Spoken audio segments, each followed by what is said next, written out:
मुलांना छोटीशी भूक लागते की नाही, त्यावेळी आता ह्या पावसाळ्यात बाहेरून काहीतरी विकत आणण्यापेक्षा घरीच अगदी पटकन असं काहीतरी बनवून मुलांना खायला दिलं, तर मुलंही खुश आणि आपणही खुश. तर त्यासाठी इथे मी मस्त असे मंचुरियन बनवले आहे. एक मोठा आकाराचा कोबी घेतला अशा प्रकारे किसून.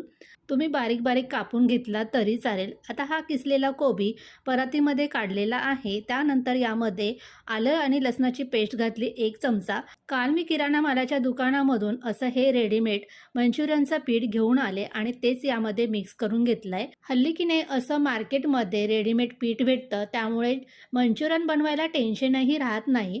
कढई ठेवली गॅसवरती गरम करायला, त्यामध्ये भरपूर असं तेल घालून घेतलं आणि छोटे-छोटे आकाराचे असे मंचुरियन मस्तपैकी खमंग होईपर्यंत तळून घेतले आणि काढून घेतले. आता हे मंचुरियन तळेपर्यंत माझ्या मुलीने यासोबत खाण्यासाठी चटणी बनवली.